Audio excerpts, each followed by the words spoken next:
Hey, Jelle, how's it going, man? Hey, Ian. It's going really well. How about you? I'm very well. Live from Amsterdam. I like to say that, although it isn't live. It is semi-live. Semi-live. Semi-live. Yes. Who Yeah. knows, right? Who's gonna check? Anyway, it's good to have you here because we have kind of a special occasion, a special thing to talk about. Because the other week, our long-standing customer, Edge Impulse, announced that they are joining forces with the behemoth Qualcomm, Yeah. semiconductor company, Yeah. very large company. They've been acquired, and it's quite a journey, right? I mean, it precedes my time at Noco. I started relatively recently. But you have been, of course, as a founder. You have been in it from the jump, and I think Edge Impulse was one of the first Noco customers, serious Noco customers. Yeah. Except for my old agency, Gobsmacked, of course, which was also truly a spectacle when you closed that deal, I reckon. It's also a really big one, yeah. Let's talk about Edge Impulse a little bit, but also I want to talk about how that sort of symbolizes our ideal customer journey. Well, let's go back to the beginning. Let's do that. I think we're talking about 2021. Yep. I had a really good conversation with one of the founders of Edge Impulse, Jan Jongboom. That sounds Dutch. That sounds Dutch. He's Dutch. Really good guy. And we just chatting about Edge Impulse a little bit. He was Edge Impulse already existed for 2 years because it's originally founded in 2019, and together with Zach, they started Edge Impulse, and they had a website. Because the platform and the product grew pretty fast, they didn't really had a good way of basically publishing pages quickly, right? Like event pages, product feature pages. It was pretty much reliant on development time, which can take a long time. And then we were just chatting about Webflow and Noco and how we do it and how fast we could basically build pages. And that conversation went really well and ended up in a first kickoff call. And from basically till now on, we have a really good collaboration with Edge Impulse. It started off with the website, of course, in general. There was a design back in the days. And we implemented the complete and entire design into Webflow. And later on, that resulted in a subscription model. Right. From today on, it's still a subscription model. Yep, that's right. So now the relationship is now going strong for about 4 years. Yeah. So just first things first, can you describe what does Edge Impulse do? What makes them special? What makes them special? It's really development focused. Basically, with Edge Impulse, it's basically a leading platform that makes it easy for companies to build AI models. Specifically designed for edge devices. Exactly. Like small devices. It's an edge AI company, right? Yeah, like sensors, wearables, smart devices. And basically in simple terms, it lets you run AI directly on devices in real world without needing to have without needing to rely on the cloud, basically. Mm-hmm. They do a really good job on it. They have a really large community. They build a really large community. It was already their goal, always their goal, basically. Yeah, it was like a developer community, right? Yeah. That's one of their strong suits, I believe. I mean, it allows developers basically to, in an easy way, build these products. So that's ended up in, having a lot of developers inside the platform, of course. And but it's not only that. They also have a lot of events that they organize. They are really active on socials. They are really active on blog environments, and so they are also really active in sharing their knowledge. Exactly, they're thought leaders in the Edge AI space. They are really, like literally, Jan is explaining how to build XYZ on a device, for example, in a YouTube video. So that's right. That's where they pretty much had a really big grow in. Yeah. Yeah, nice, man. Well, huge news, of course, because you came across Edge Impulse and they came across Noco when they were really a seed stage startup, I believe. Yeah. Were they already actively in their seed stage, collecting funding, or can you remember sort of the phase that they were in back then? Well, more high over, of course, but they went through a couple of funding rounds where I don't know all the details, of course, but what I do know is that that resulted in more requests, of course, in our subscription models. Because you can imagine if you have funding, you can build out your product, you can add new features, and if you add new features, you want to display that on the website. And that's basically where we stepped in, of course, to make sure that these features are displayed on the website. Yeah. And it was fast-paced, right? Fast-paced updates, continuous updates. Continuous updates, still now on, basically. We are on a continuous base, making sure that the website looks good and feels good. And also, let's not forget about all the events, of course, like Imagine, which is a really big event. Yeah, one of the biggest in the space, I think. Yeah, Imagine. Yeah. And what we always do is make sure that the landing pages are there, that you can basically, of course, before the event starts, you can apply to the event, and we are basically making sure that the story is there, the information is there, but also during the event that the videos that are recorded at the event, or if they live stream, that's possible on the website as well. Yep. We are basically standing by, it's always been a pleasure working together with them. It's always been a really nice collaboration. Pretty much worked with a lot of marketing managers, I would say, or not really marketing managers, but a lot of people that led the website basically in terms of marketing. And I think 2 years ago, 3 years ago, Linda joined the company, and until that day on, we just made huge step regarding the website. It was a really good output always, and a really good collaboration so far. So yeah. Okay. Yeah. Cool. It's interesting though. I have a high overview, just public knowledge about the sort of the funding history, the phases of Edge Impulse. Because as you mentioned, it was founded in 2019, as you mentioned, and you met them in 2021. Yeah. They already had a seed round finished back then, and then another one and another one. And they kind of, you saw them make these steps, right? Growing in scale. Because when you came across them, were they already established in the US? I think so, right? Yeah, because it's kind of, they also have a office on the... Yeah, they have an office in Amsterdam. Yeah. And an office in the US. Right. The states where we work together, they already had 2 offices, I think.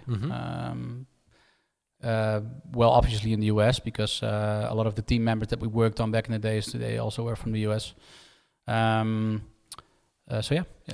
All right, cool. Well, first of all, so to before we zoom out a little bit, congrats to the Edge Impulse team. Yeah. To Jan, to Linda, and all the people. Huge achievement. It's truly the big league as far as we were concerned. They're already in that, but Qualcomm is such a big name. I know them for Formula One sponsoring and stuff. I don't even know what their valuation is. So I'm sure that will boost their efforts even more and give them more firepower to fulfill their vision, I would say. So it will be interesting to watch closely and to remain working with them as well. To zoom out a little bit from the Noco perspective, the cool thing about Edge Impulse is I think that it kind of represents the sort of customer journey, customer life cycle that we aim for. We like the phrase from seed stage to unicorn, right? Yeah. That's just it sounds nice and polished, but there's also truth to it, because to some degree that is the direction that every customer, every B2B SaaS startup that we work for wants to be in that trajectory. They want to be somewhere. We usually come across them from seed stage. That's where we can add the most value. And then, of course, you want to be on an upward trajectory towards, ultimately a unicorn status. But anyway, you want to move forward and you want to take steps and you want to scale. And that is exactly what the Noco proposition was built around. When you Definitely, when you started tinkering with Webflow in the early days, that one of the first things that you noticed was that it could shorten development time, and that it could be used for easily scalable websites where there's a lot of dynamic in there, a lot of changes every time, continuous changes, updates, temporary stuff, landing pages, event pages, just very responsive website, I would say. Not responsive as in the term that you know, but responsive. It allows our customers, our startup customers, to be responsive. Yeah, to stay flexible. Basically that you don't want to be stuck in a situation where your company grows fast, but your website is sort of like stuck, right? Like exactly. And we come across this, and this is also something that baffles me sometimes. We come across this a lot still. Startups with huge potential, and then they reach out to us, and we get in a call, and we say, okay, so what's your problem? What needs fixing? And then they might have a legacy CMS that was DIY, or they might have a sort of a bit of a more rigid system like WordPress or Drupal, and they only one person is able to manage it, and they're outdated GTM. What do you even track, right? Like no tracking at all. No CRO setup basically, and that is of course then we sort of go like this, because okay, here's where we can add value, and definitely But and then we move together to that upward trajectory, and from seed stage to unicorn, that is the goal. And that only works with continuous updates, because I always say that, especially in this day and age, whereas you have this hyper innovation, like one day you could be on top of the world as a SaaS product, right? And you could have all the market share. You can have a product market fit that seems perfect and untouchable. But then something in the AI space disrupts something, like a micro disruption or a competitor move who does something completely different or leverages the technology in a completely different way. Yeah. And then your beautiful proposition and product can become obsolete very quickly. Yeah. So what you need to do is you need to be responsive. You need to be able to respond super quickly when the market demands it. And your most, your digital presence is, of course, crucial for that. Yeah, definitely. So that's the cool thing about having those startups in a subscription. We have our workflow set up. It's done. Even if they pause it for certain months, the workflow is still there when they switch it on, and you can right away start chipping away again on tasks. Yeah, you can basically work on the tasks that were still in there, right? Yeah. And not only that, I think the nice thing about our subscriptions is also that we are sort of like always this supporter, right? Like we are always supportive. We don't really it doesn't even really matter like in what stage you are, because probably in the beginning we have a lot more, how do you call it, you can put in a lot more difference, I would say, in a website. The later the stage will be, the more you're growing into sort of like a unicorn stage, the more supportive Noco becomes, in a way. But that's still super important, because you still want to stay flexible. You still want to, push out the news, push out the events, keep your website fresh, right? Yeah. Because what do we always say, right? The website that looks the same for 3 months is an outdated website. Yeah, for 2 months even, man. For 2 months even, and it's not only we were always thinking about like then you need to change your homepage every 3 months. No. It's not always the case. It's also you want to keep your content fresh. You want to keep your copy fresh, because that changes also, right? Absolutely. And I think there are so many angles that we can support in, and that the field will also change. Yeah, and that's the nice thing about our subscriptions, that we can always stay this sort of like flexible. And that is also the reason why we added some new flavors to it, of course. Yep. Like the CRO component is a major one, where it was an optional one at first. It's the one we started with right now. Yeah, which is a really good choice. Yeah, and I think so, because the reason we also did it is because when we do a 0 to 1 website sprint, so just designing and building the website from scratch, basically, what we want to avoid is the customer losing the momentum of that euphoria of launching a new website, and then go about their business. Focus gets dragged into different areas. Yeah. We want to, before it goes live even, we want to have your CRO, your tracking setup basically done, completed. Yeah. We want to have the dashboarding completed. We want to have that workflow implemented so that it's a continuous motion of metrics, key monthly key findings, monthly recommendation and actions, like which A/B test do you need to run, And that became kind of the cornerstone of our subscription. Yep. Aside from the flexible capacity that you have for design and development tasks that we just talked about. So yeah, that is the man. I just love those cycles, and I always get enthusiastic when sort of a new lead comes in, and you just do some research, of course, or you prep the introduction call, and you look where they are in their life cycle, and you see that they're in their seed stage, that they did accomplish already quite some few things, but that the big jump still has to come. Yeah. And then already know, okay, I will talk directly to the CMO or maybe even the founder, and you can have direct impact. You don't have to navigate a lot of the political swamp or something. Not a lot of layers in between. No, you can just go for it, and you can make a plan. You can set the budget, set the scope of work, and just sprint. And it's quickly measurable, right? Like small steps, but big steps at the same time. Because you can still do a lot of things. And you just talked about CRO, of course. The nice thing is also, we collect a lot of data, right? Like with the subscription model as well, with the CRO subscription. And the data is the most important thing where it's all based on, right? Without data, what is your whole reasoning why you do stuff, right? Why you design stuff? If a user drops off in the error section, you will probably need to redesign a different error section, right? And then it's also the eye for design. So how do you interpret that data? And I think that's what we always say, like Noco, the balance between beautiful aesthetics and raw performance. Yeah, data is great, but then you need to have a design team with an eye for how to interpret that and how to design something, how to design a better CTA section, a better hero section, a better landing page structure. Interpret that and make it better. Man, the continuous motion is what gets me going. I love the 0 to 1s, of course, and I'm sure you as head of design do as well. But it's just that constantly chipping away tiny improvements, and then simultaneously you see the customer, launch a new product features, just make steps, secure another funding round. And then it's just a nice role that you're simultaneously chipping away on their most important piece of that digital presence, which is the website.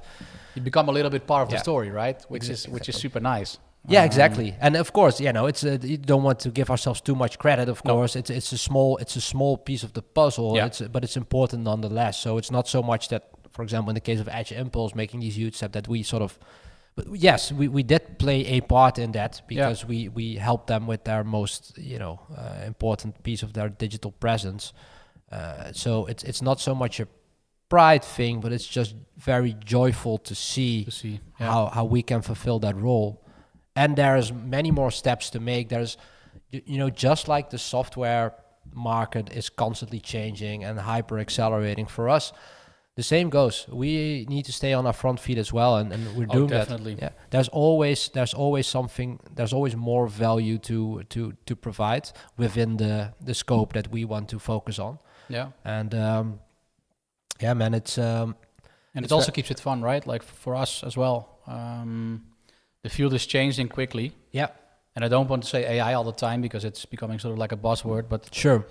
It does change because of AI. Oh yeah, and not only AI because you can prompt things, but also AI because you can basically build way more things than you could do as a designer, right? You can make 3D models, you can prompt a complete picture if you want to, and that the field of freedom for a designer also changes, and the output of a website also changes because of that. Yes. So there's still a lot of fun to do in the field, and still a lot of we will also see a lot of changements, I think, the upcoming years in how a website will look like. Will we finally say goodbye to the minimal design trend? Yeah, well, I hope. We've been talking about it before in a different podcast. We'll see some more skeuomorphic buttons there. Yeah, well, I would love to have that old school feeling back. But hopefully we'll get there, right? I was reading a post from a designer where he said like that the 2010 until 2015 era or something was like the golden age of designing. Or maybe even earlier until 2000, that was the golden age of design. You remember the Apple icons, right? With all these 3D radio models and stuff. Yeah, that was a fun time, I think. Also, I know that that was like what the 80s was for music. Yeah, I know that. I kind of want to bring up Dribbble here, and I know that let's roast Dribbble. Let's do it. Let's give them the final blow. We all know, or maybe we don't all know the news, but basically Dribbble decided to go into a different route. But let's first start with how Dribbble was back in the days, right? I have a timeline for this, but go ahead. I cool. will just, Dribbble was back in the days a platform for designers. You even had like the weekly challenge, which was basically what Dribbble was famous for. It was super nice. You had a challenge, and every designer could design something and share that on Dribbble, which was the weekly challenge. That platform was alive, like it was crazy. It was super nice as a designer to do your whole, also inspiration from, but also share your stuff in a whip stage, right? And later on, it became more of like a sort of, inspiration kind of platform, less unique designs, more SaaS designs, but more SaaS designs in a way that you can also find on SaaS landing page, for example, or Landbook, like these, inspiration websites. So it was becoming a little bit sort of flat, I would say. And now they decided that it was a good idea to charge money first for designers and for companies in order to see your contact details. Let me check. I will pull up the official Dribbble. The official announcement. Yeah, it was. Yeah. Maybe they even blocked me because I already. It could very well be. Yeah. I roasted them because they didn't have a verified check mark on X. I saw that. It was a pretty fun. Yeah, it's a bit petty, of course, but I just couldn't resist because so they posted a lot of stuff after that. Yeah, of course. Here we go. Yeah, just to bury the. But I mean, they must know better. This must be some sort of controlled demolition thing. But here we go. So starting today, we're introducing a new policy that requires clients and designers who meet on Dribbble to make and receive payments through Dribbble. I'm sure there's a fee there involved. This is to protect both parties and mediate any issues during the course of the project. Well, I think we already have Fiverr, don't we? Or Upwork. We go to that. Example, if you want to have a mediation platform where you make sure that things get delivered and you get paid, then we go to Fiverr and Upwork. Yeah. It also enables us or even Contra. Yeah. Or just email each other a quote or something. Yeah, exactly. It also enables us to invest more in our product, marketing and customer support, which will create more opportunities for designers. I see a comment of myself, just simply incredible. Yeah. Well, it is. You beautiful, beautiful geniuses at Dribbble. So, but listen, this path of self-destruction started a while ago, right? This is basically the final nail in the coffin. Yeah. So, like, where did it go wrong? You already outlined sort of the timeline, but where do you think that it went in the wrong direction? I can only look at myself, of course. I was pretty much visiting Dribbble every day almost, I think, back in the days. I use it for inspiration as well, and I'm not even a designer. Yeah, but I also need to say that the last year I didn't even look that much at Dribbble anymore. Because maybe just a lack of like diversity, or I don't know, diversity of designs. It was just all a little bit more flat, as I said. But I just don't get it, right? Like, is it really all about the money? Well, it is about the money, and I don't think there's anything wrong with that. I'm just saying, I just think you can approach that in different ways. I mean, as a design platform, your first focus should be designers, and I see and I don't want to batch or talk negative about all the design apps or websites, but you kind of see the same in Figma, right? To be honest, it's also getting less. No, but not to like. But you also see that it's less becoming. Important to focus on designers and more focus about the sort of like all-in-one tool. It's interesting. I don't fully understand the mechanisms behind it. If it's just corporate management taking over and doing all these drastic things that are purely result or financial result driven. Yeah. But, in terms of Dribbble, I mean, there is Contra, which is very popular, right? Also as a platform to connect. Especially on the freelancers. Yeah, exactly. And they have a sort of a different business model, I think, right? They that's more of a subscription and not so much pay-by-play business model where you just, when we. Yeah, I think as a company, you need to have a subscription on Contra in order to... As a company, yes. Mm-hmm. Yeah, as a designer, you can just, as a freelancer, you can just share your work there and you hopefully end up in the top 10 or something. top 10 earners, I think they call it, or they call it back in the days, because they do have a different design currently. But it's becoming more, because that's the funny thing. Contra also did a sort of like design change I just saw. And they are now more portfolio focused than they were designer focused. And I see. Or designer, they were more profile focused, and now they are more portfolio focused, which is a nice thing to see, because now you see all the output of designers there, which is a super smart move, of course, looking at Dribbble now and where Contra is. But what do you think a Dribbble can contribute to the current landscape? Like, is it salvageable? Where did they lost the plot, and is it even their fault? And how can they? What is there still to add to that landscape? If you're Dribbble, if you're the CEO of Dribbble right now, it's hard, I think, because essentially right now Dribbble again was a platform where you can share your design work, I mean, at the same time, you could earn some money, because there was companies who were looking at Dribbble and they saw your work, and then via companies could basically hire you. That was almost like the stage a year ago or something like that. So I think that still worked, right? That was still a good approach, even though it become a little bit flat, because you have more websites that share design and landing page inspirations. I'm not sure, man. I'm not sure what Dribbble needs to do to fix this. But what I see lately is that a lot of designers are also sharing their stuff on X, right? Yeah. Yeah, you see those. I like that, to be honest. You see a lot of independent designers just building an audience on X. Yeah. When are you gonna start doing that, man? Yeah, I need to find a little bit more time. You blow most of the designers, no disrespect, because some great work on there, but most of those you blow them out of the water if you would go even on easy. Well, that's a big compliment. Easy mode. Yeah. Yeah, I need to reserve more time. And I know that's a really bad excuse. Let's do it. But I need to be more active on socials, basically. Let's see more fictional projects from Jelle. You'll love it. Definitely will do. And where do I share those? Probably on X as well, because it's just low threshold. I can just post it there. And there's a lot of designers on X.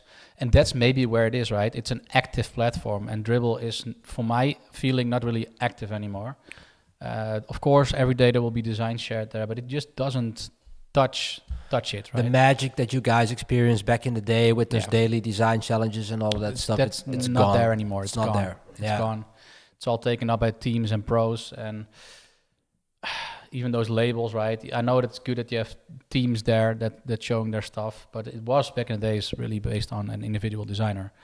And that was where their magic was. So I'm not sure how they can fix it. I wish them the best, of course. Hopefully they can fix it, because I still love the brand. Yeah, some nostalgia there, I bet, for designers. Exactly, right. There's a sort of like feeling behind it. But yeah, let's see. I don't know. Hopefully they fix it. Hopefully they remove all these weird choices. But yeah. I mean, there's a life cycle to everything, right? Every successful platform, is at end of life cycle eventually. So maybe this is Dribbble's moment. I'm not sure when they were founded, actually, but they exist for quite a long time, I think. Yeah. All right. Well, to end on a positive note, love talking to you here, and it was cool to give some love to Edge Impulse. Yeah. And their massive achievement. Yeah, and, I love the success story. Love it, and also thanks to them for letting us grow as well. It's customers like that also that we learn a ton from, and that we refine our processes for every day. Yeah. And future looks good. Let's wrap it up for today, and on to the next one. All right. Ciao, ciao. Ciao.